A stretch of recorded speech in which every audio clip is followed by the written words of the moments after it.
Mon, lo ngapain waktu sujud? Kepala lo gosek-gosek gini. Ya gue kan pengen kayak orang-orang, Del. Maksud lo? Udah gak usah lo pikirin. Lakum dinukum waliyadin. Tahu lo.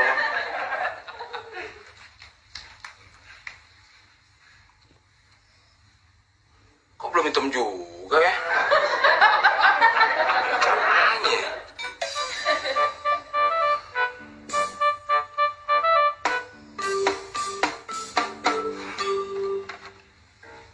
Ini solusinya.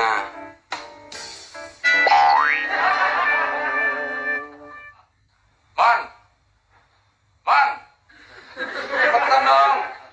Ntar keburu azan nih. Gak kebagian tempat kita. Dari kiai lo, Mon. Wah. Kenapa jidat lo? Kepentok. Lu gak ngerti sih, Del. Gue kan kepingin kayak orang-orang. Maksud lo? Ya kalau jidat hitam ini kan berarti rajin sholat. Oh, jadi waktu lo sholat gesek-gesekin kepala supaya jidat lo hitam.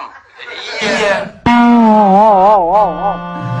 Ketika melihat seseorang dengan tanda hitam di jidat, hal pertama yang mungkin terlintas adalah anggapan bahwa orang tersebut sangat rajin dalam menjalankan ibadah sholat.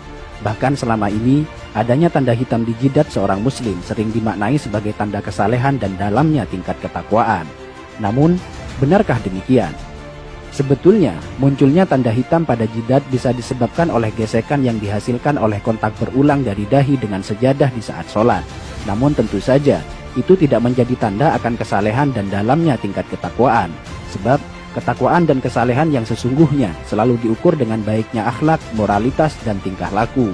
Malahan, adanya tanda hitam di jidat sangat tidak disukai oleh baginda Nabi. Dalam sebuah hadis yang diriwayatkan oleh Anas bin Malik dijelaskan bahwa Rasulullah SAW bersabda yang artinya, "Sungguh, aku marah dan tidak menyukai seorang laki-laki yang ketika aku melihatnya terdapat bekas sujud di antara kedua matanya." Dalam hadis lain yang diriwayatkan oleh Imam Al-Baihaqi dituturkan bahwa Abdullah bin Umar, salah seorang sahabat terkemuka, tidak menyukai adanya bekas hitam pada dahi seorang muslim. Suatu hari, ada seseorang yang datang menemui Ibnu Umar. Setelah orang tersebut mengucapkan salam, Ibnu Umar bertanya kepadanya, "Siapakah Anda?" Orang tersebut menjawab, "Aku adalah anak asuhmu." Ibnu Umar melihat ada bekas sujud yang berwarna hitam di antara kedua mata orang itu. Beliau pun berkata kepadanya, "Bekas apa yang ada di antara kedua matamu itu?" "Sungguh, aku telah lama bersahabat dengan Rasulullah, Abu Bakar, Umar, dan Utsman. Lalu, apakah kau melihat ada bekas tersebut pada dahiku?" Hadis riwayat Al-Baihaqi. Masih dari Ibnu Umar, suatu waktu beliau melihat seseorang yang pada dahinya terdapat bekas sujud.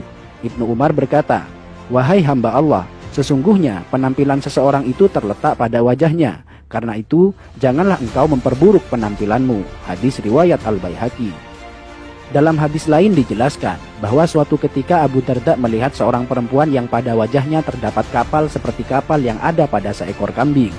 Beliau lantas berkata, "Seandainya bekas itu tidak ada pada dirimu, tentu lebih baik."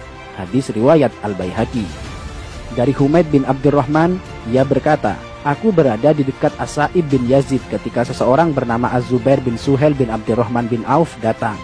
Melihat kedatangannya, Sa'ib berkata, 'Sungguh dia telah merusak wajahnya. Demi Allah, bekas di dahi itu bukanlah bekas sujud. Demi Allah, aku telah sholat dengan menggunakan wajahku ini selama sekian waktu lamanya. Namun, sujud tidaklah memberi bekas sedikit pun pada wajahku." Hadis riwayat Al-Baihaqi.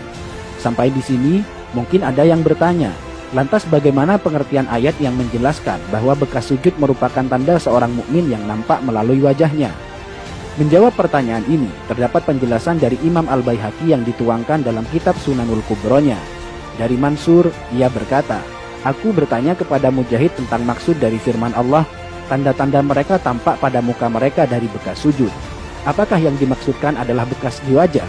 Mujahid menjawab, "Bukan, bahkan ada orang yang kapalan yang ada di antara kedua matanya bagaikan kapalan yang ada pada lutut unta.